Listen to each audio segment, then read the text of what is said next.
Uma pessoa como eu, numa sociedade democrática, poderia ser vítima de xingamento, como a gente tinha antigamente. Mas vítima de xingamento, que já não é uma coisa boa, mas não seria vítima dessa quantidade inacreditável de ameaças de morte. Eu, por exemplo, não tenho mais Facebook. Por quê? Porque o Facebook foi uma rede que se tornou incontrolável. A quantidade de bots e a quantidade de voluntários nesse processo de ódio foi imensa. Mas, nas redes do próprio presidente da República, houve difusão de fake news contra mim. Ora, quem sou eu? Eu não sou ninguém. Eu sou uma pobre professora de filosofia. Então, não é possível que nas redes sociais de uma figura eminente haja um ataque à minha pessoa com fake news e difamação.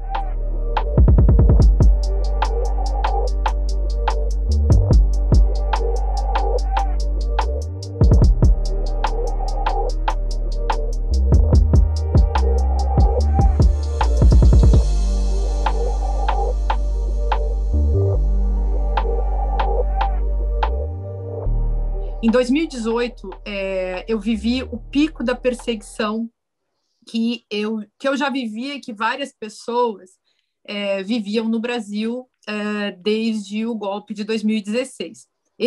Na minha percepção da minha própria vida, eu sempre fui atacada por certos personagens da extrema-direita, mas que não tinham a visibilidade que adquiriram a partir desse processo do golpe e da subida da fascistização no Brasil. E na minha percepção, a partir do momento em que eu começo a defender Dilma Rousseff contra o golpe judiciário, legislativo, misógino, eu começo a ser muito mais atacada. Isso é 2016. Em 2015, eu já vinha sofrendo vários ataques, porque eu tinha lançado um livro que incomodava muita gente, que era um livro chamado Como Conversar com um Fascista. 2017 é um ano em que as estratégias de ataque se especializam, a meu ver, e nós temos os ataques que o Movimento Brasil Livre faz à exposição Queer Museum, faz um ataque também muito forte contra vários artistas, dentre eles Wagner Schwartz, que faz uma performance chamada Labette, que é apresentada no MAN, em São Paulo. A performance do Wagner Schwartz, ele aparece nu nessa performance, então o elemento da nudez é um elemento que permite a produção de uma mistificação, então ele vai ser atacado. A estratégia é procurar uma pessoa ou uma obra de arte, uma performance, no caso do Queer Museum, uma exposição inteira, que permita fazer esse jogo de alavanca. Então, eu ataco alguém, e nesse ataque eu me torno visível por ter atacado.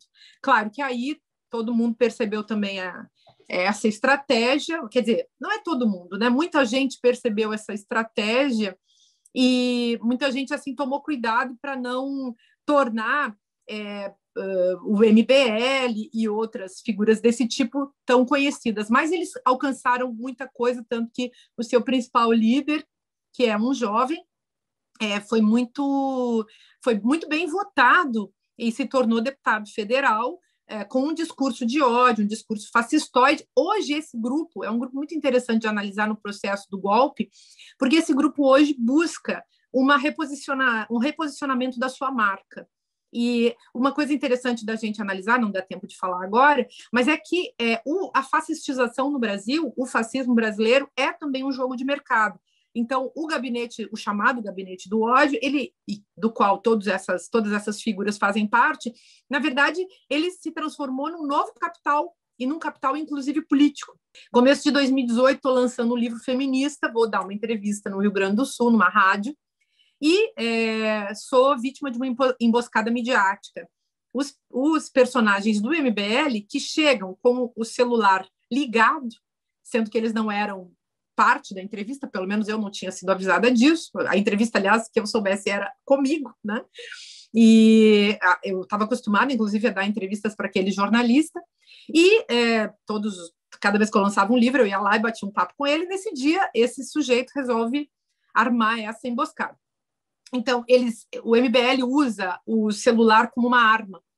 Então, aquilo que a gente pode chamar um assalto audiovisual. E aí eles chegam gravando, eu, evidentemente, saio da sala.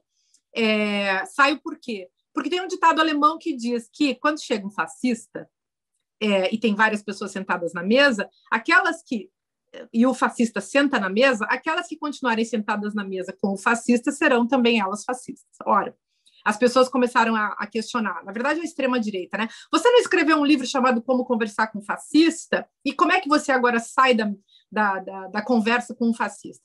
Bom, a ironia e a provocação do título do meu livro jamais seria levada em conta e levada a sério por figuras que não têm nem como, por problemas cognitivos, entenderem o que eu estava falando nesse livro. Mas, enfim. Então, nesse dia, acontece isso, eu saio dali. À noite, está no Trend Topics do Twitter. Nessa época, eu nem usava Twitter, mas as pessoas me avisaram. Eu comecei a perceber que tinha uma perseguição que durou 24 horas, mas era uma coisa de uma briga assim, na internet entre os que aprovavam a minha atitude e os que reprovavam. Mas o mais curioso é que no dia seguinte surge uma campanha de difamação contra mim com vídeos muito bem feitos, vídeos que recortam minhas falas, que distorcem o que eu tinha dito, e vídeos que iam, por exemplo, isso aí estava acontecendo no começo de 2018, mas os vídeos eram buscados lá em 2017. Tem um vídeo de 2015 em que eu estou explicando, por exemplo, como funciona a lógica do capitalismo e falo da lógica do assalto. E aí começo a fazer uma argumentação em primeira pessoa, e eles distorcem a minha fala e usam isso em vídeos, e pegam, enfim, outras falas também, descontextualizando, coisa que isso todo mundo sabe que dá para fazer e que essa gente sem escrúpulos faz. Bom, a partir daí, esse vídeo começa a circular, eu começo a receber muitas ameaças de morte pelas redes sociais, mas não só. Também começo a receber telefonemas. E aí, uma coisa bem pesada que acontece é que todos os lançamentos dos meus livros, a partir da semana seguinte, porque eu estava fazendo um lançamento desse livro feminista pelo Brasil todo, essas pessoas invadem, essas pessoas do MBL, com camisetas do MBL, mas não só, invadem os meus lançamentos, às vezes provocam brigas, espancam pessoas, começaram a ameaçar, e haver várias ameaças de massacre, e uma instituição americana que protege escritores perseguidos me chamou para ir para os Estados Unidos durante o ano de 2018. Naquela época, eu não falava tudo isso, por quê? Porque a gente tinha esperança que o golpe fosse superado e que a esquerda vencesse. A gente sabe também que aqueles que se colocam na posição de vítimas ou que são vitimados despertam ainda mais o desejo de vitimar, o desejo de proscrever. Então, naquele momento, se eu demonstrasse a minha condição, eu corria ainda mais riscos. Então, a tática foi de se defender não fazendo alarde, mas eu acho que essa não foi uma boa tática, mas foi a tática que eu escolhi, me responsabilizo por ela. Acho que nós deveríamos ter denunciado, e eu deveria ter denunciado muito mais naquela época, mas nós ainda estávamos, enfim, as pessoas que me aconselhavam, a gente estava buscando uma outra solução. E, no final das contas, eu já muito atacada, muito perseguida, muito ameaçada, eu resolvi aceitar a ideia de me candidatar. Me candidatei naquele esforço de tentar produzir um outro mundo possível, um outro Brasil possível. Fizemos uma campanha antifascista já naquela época. E aí o PT perdeu, eu perdi, o PT perdeu com todas as falcatruas que a gente sabe que aconteceram naquela campanha contra o processo democrático. E eu tive que sair do Brasil, fui então para os Estados Unidos, fiquei morando nessa instituição que protege escritores perseguidos pelo mundo afora. Depois acabei recebendo um convite para dar aula enfim, fui acolhida numa universidade francesa, para dar aula nessa universidade, onde eu estou até hoje. Então, nunca mais eu fui para o Brasil, nunca mais eu vi minha família. Meu marido pôde ficar um tempo através de uma licença na França, mas faz mais de um ano que ele não está aqui, e porque ele voltou para trabalhar, e eu nunca mais vi a minha família, e sigo aqui como uma pessoa exilada, nesse momento, protegida pela Universidade Francesa.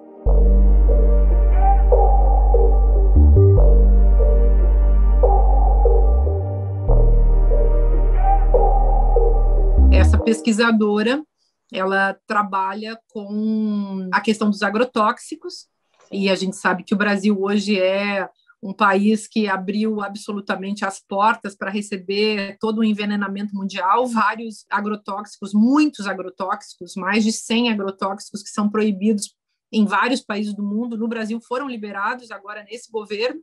Então, é também a guerra do Bolsonaro, do governo de Bolsonaro, do governo fascista, contra a segurança alimentar, contra a economia popular, contra o movimento sem terra, contra uma perspectiva e uma mentalidade agroecológicas que são absolutamente fundamentais de se defender no país, contra a população rural, contra as famílias que praticam agricultura de subsistência, e faz parte do projeto de matança dos brasileiros.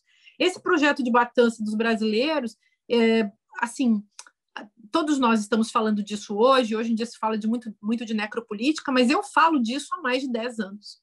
Há mais de 10 anos, com certeza, há uns 15 anos, mais ou menos.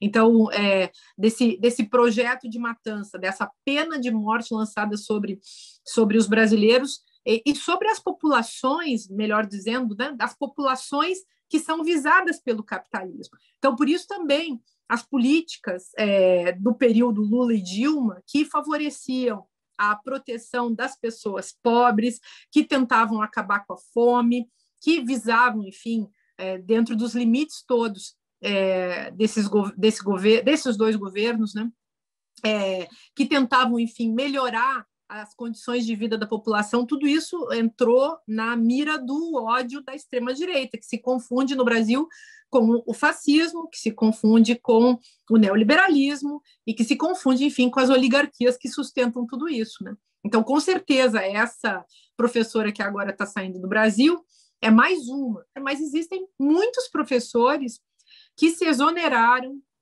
muitos professores que saíram com licenças não remuneradas, muitos professores que estão sendo perseguidos dentro das suas universidades. Existem fábricas de processos administrativos absolutamente canalhas, para não dizer assim, para colocar o nome próprio, né, na coisa, são processos indevidos, são processos abusivos que vêm sendo promovidos contra professores. Existe sim uma perseguição estilo caça às bruxas em relação a professores. Eu vivi isso na Universidade do Rio de Janeiro também no ano de 2017, que foi um ano de perseguição generalizada, e eu sou um caso de pessoa que acabou se exonerando do serviço público no ano em que eu fiquei um ano como professora da Universidade da Unirio, e durante aquele ano eu sofri uma perseguição e resolvi ir embora também dali, porque não vou me submeter a nenhum tipo de perseguição, mas muitos dos meus colegas vivem ainda pelo Brasil afora, nas mais diversas universidades, vivem perseguidos. E por isso também acho que as universidades estão muito silenciadas, porque as pessoas têm muito medo do que pode lhes acontecer. Então, quem conhece o período da ditadura militar no Brasil sabe como as pessoas eram simplesmente desaparecidas, né? Então, é importante que a gente tenha consciência disso e saiba que não é necessário dizer que é uma ditadura ou deixar bem claro e explícito, né, formalmente, que é uma ditadura, porque, de fato, nós estamos vivendo uma ditadura. Talvez ela fique ainda mais profunda, eu espero que não, mas é um risco que nós corremos nos próximos tempos.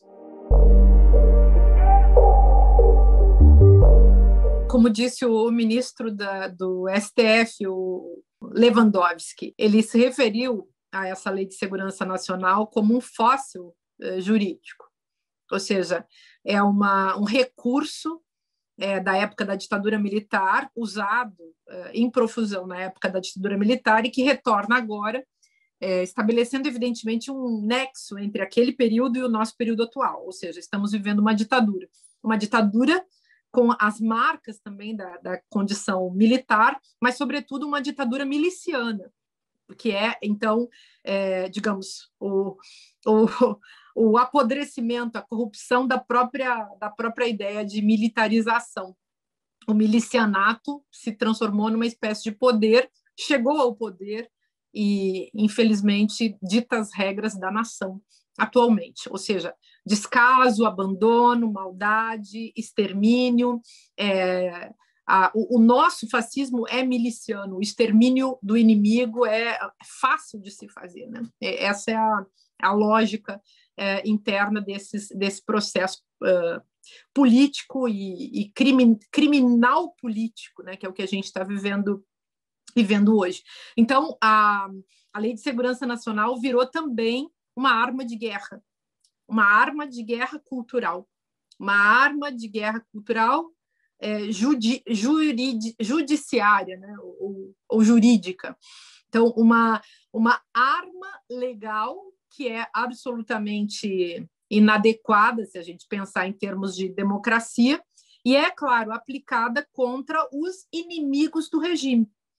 E o aspecto anacrônico é fantástico, é gigantesco, porém, como esse governo se organizou todo em cima de elementos anacrônicos, a ideia de retrocesso que todo mundo fala, né, de alguma coisa que volta do passado, alguma coisa arcaica que volta do passado, então é absolutamente lógico que essa lei fóssil volte à tona e seja utilizada contra as pessoas.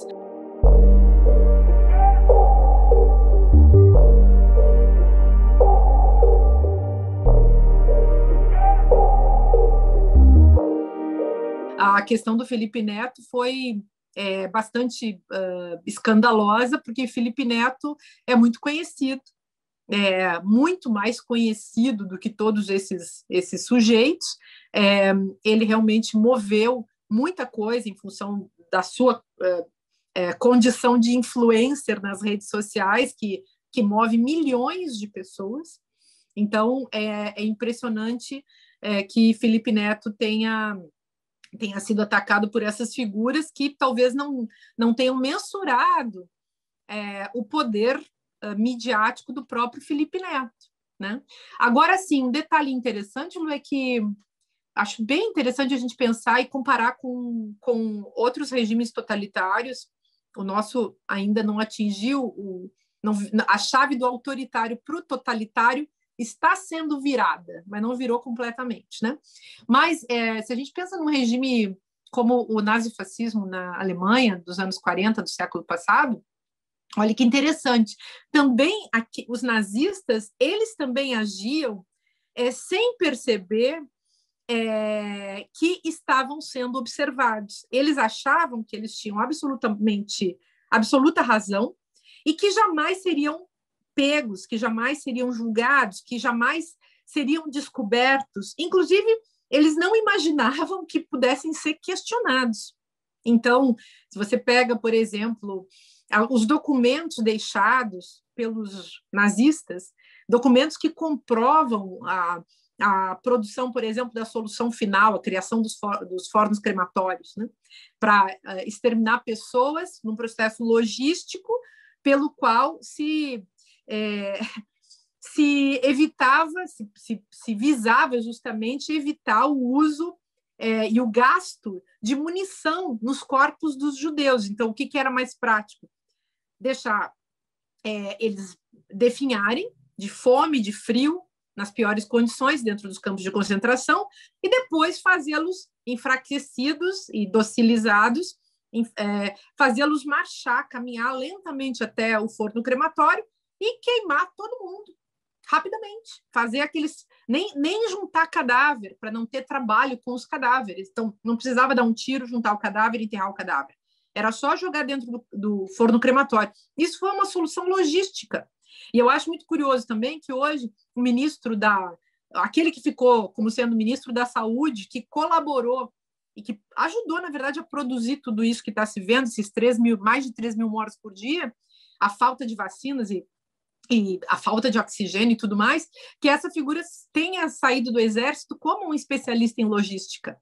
O Pazuello vai ser, no futuro, comparado ao Eichmann, que era o sujeito da logística dos nazistas, né? Então, é interessante a gente perceber esses paralelos e essa falta de noção desses indivíduos. O que o Brasil está vivendo hoje realmente é muito, mas muito parecido com o que a Alemanha viveu no período nazista. E a cada dia está mais parecido. E não podemos dizer que não avisamos. Eu avisei. Eu não voltarei para o Brasil governado por Bolsonaro, mas voltarei para o Brasil governado pela democracia, com certeza, mas não voltarei para o Brasil governado por Bolsonaro. É evidente que do lugar que eu ocupo hoje, eu tenho tentado participar de todas as lutas. Como a gente está vivendo nessa pandemia e, por sorte, nós temos a internet, eu tenho, desde que tudo começou, participado de todos os eventos, de todos os debates, diariamente em ação, nos mais diversos contextos, nos mais diversos lugares, fazendo tudo que eu posso para ajudar. E também porque eu considero que, assim como existe uma guerra cultural contra a democracia praticada pela extrema-direita, essa guerra cultural só foi possível em função da ocupação que a extrema-direita fez das redes sociais. Então, uma esfera importante de ação hoje de pessoas que defendem a democracia é a esfera pública, e essa esfera pública hoje, infelizmente, se confunde com a ação na mídia e a ação nas redes sociais. Isso que as pessoas chamam de guerra pela narrativa, né? Uma disputa das narrativas. Então, é uma disputa muito importante, e eu tenho tentado, na condição de professora de filosofia, de intelectual pública, tenho tentado participar de tudo que está ao meu alcance, sem dúvida, sempre que me convidam, que me chamam, eu respondo dentro dos meus limites prontamente, porque eu considero que é preciso, e essa é a minha tarefa como professora de filosofia, é preciso esclarecer. Então, sempre que possível, eu tenho me disponibilizado, sem dúvida, para a construção desse esclarecimento e de todas as lutas das quais eu posso participar pela via virtual, que é a via que todos nós hoje estamos, todos nós que trabalhamos no campo da linguagem estamos utilizando, né? Então, eu espero que tudo isso passe, eu espero que a democracia seja recuperada, eu espero que, evidentemente, espero que a esquerda vença as eleições de 22, eu espero que haja eleição em 22, eu espero que, em algum momento, haja algum acontecimento que desencadeie a saída de Bolsonaro, mas, ao mesmo tempo, não adianta sair Bolsonaro e continuar o bolsonarismo em cena. O bolsonarismo é essa mistura de oligarquias, corporações golpistas, corporações midiáticas golpistas, empresários golpistas e, enfim, essa gente que detesta o Brasil e que sabe sugar o sangue do nosso país e o sangue do nosso povo sem nenhum tipo de escrúpulo. Então, nós temos que combater Bolsonaro, o fascismo, o bolsonarismo, as oligarquias, o capitalismo, o machismo, o racismo, é muita coisa, mas estamos aí, enfim, com o que nos resta de força e tentando produzir mais e mais energia para que essa luta siga em frente.